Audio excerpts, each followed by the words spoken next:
Good day, ladies and gentlemen. My name is Subramaniam Maslamani. I'm a Tamil.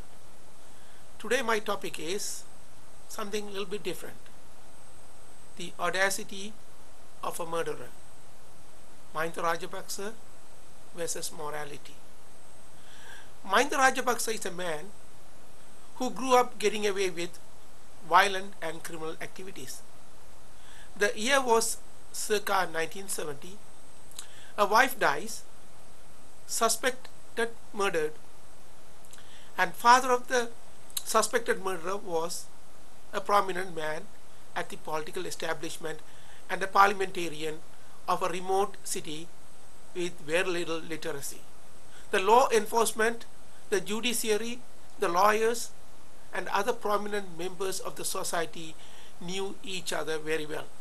It was an exclusive club, which is the center of power and control. So the son got away scot-free. Yes, the Mahinda Chindanaya, or we call it Operation Mahinda, resembles such a scenario. He took control of the parliament, he took control of the law enforcement, he took control of the judiciary, he took control of the military, he took control of the press, he took control of the money printing, and he finally created a paramilitary with his own thugs. Now he is the head of all. What is that he cannot do, and what is that he cannot get away with? Nothing can go wrong, nobody to questions, and those who questions were taken care by the paramilitary. He was able to buy people, those who cannot be bought were murdered. Then he set out to control the world. He got India, then he got China. Pakistan was a cakewalk. He got 3 billion people fooled or bought. What is left is Europe, USA, and the Tamil diaspora. The center of power is England.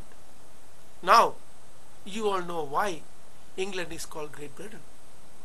Mahinda Rajapaksa, like Napoleon and Hitler, met his Waterloo at the Oxford in the hands of the Tamil diaspora.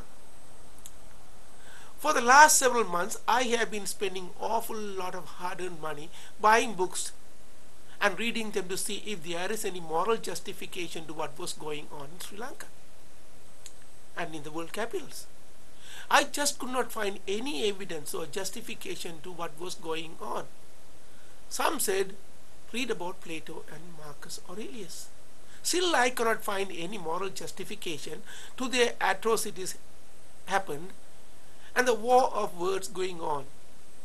As I read more and more, the evidence was against what was going on. I thought how two of the most populous countries in the world, which are India and China, could go wrong. But I stood by absolute morals despite 3 billion people voted in favor of Mahinda Rajapaksa. Someone asked Einstein, how were you able to see so far into the universe? He replied, I stood on the shoulders of the giants. The giants were Plato, Socrates, Aristotle, Aurelius, Confucius, and many others.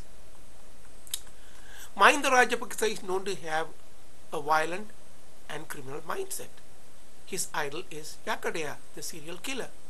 Then Mervyn Silva, another violent man, and Bimal Veeravans, the spur-of-the-moment criminal.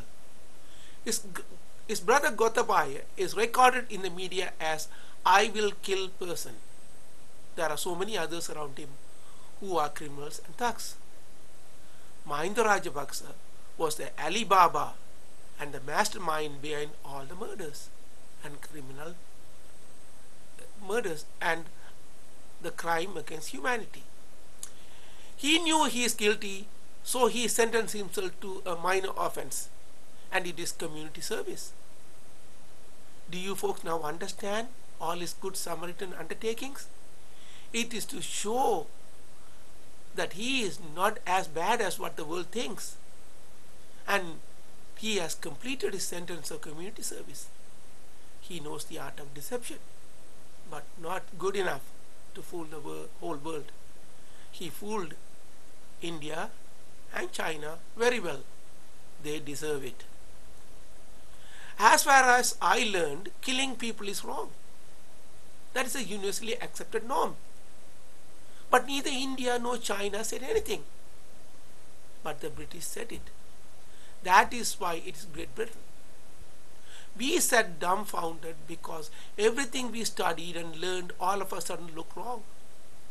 Educated people, emancipated people, and elders, they all kept quiet. Russia said nothing, China said nothing, India said nothing, and USA, the bastion of democracy, said nothing. The United Nations said nothing. Here's a man gloating at the world.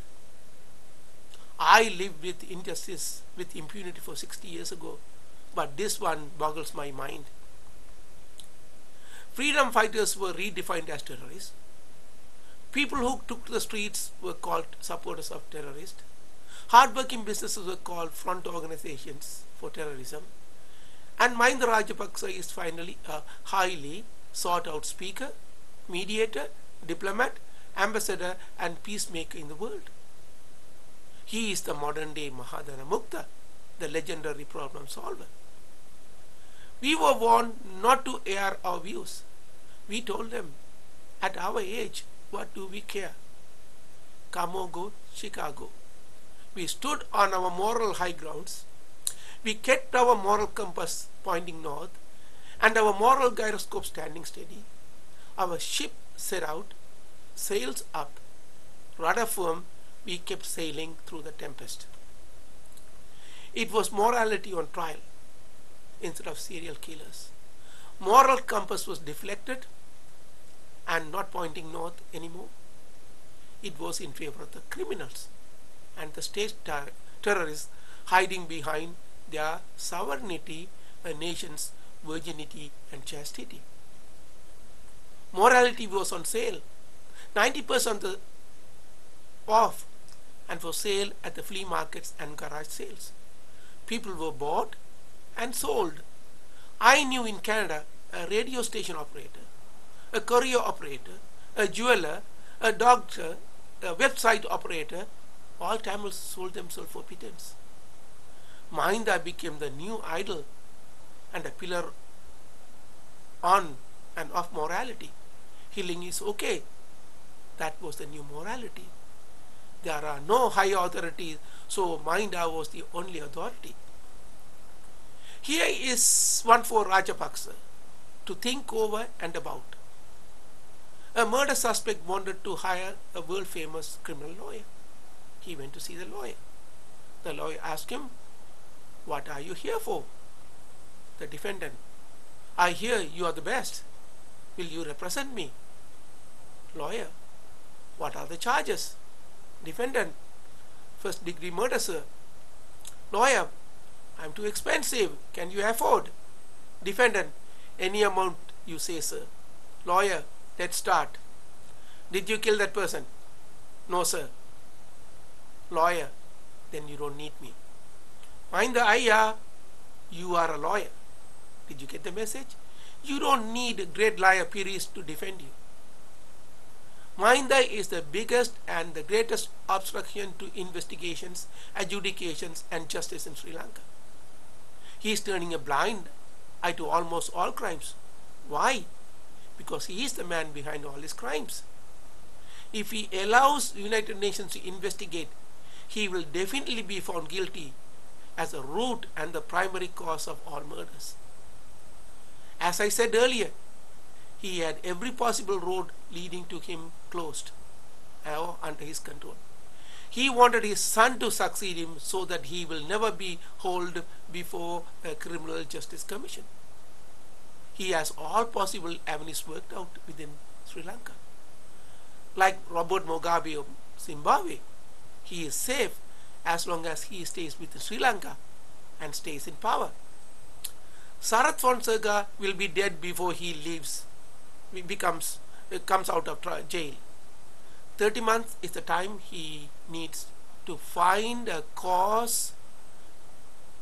way to cause natural death to Fonseca. I am not a doctor, but fundamentally a person dies when the infection overruns the immune system.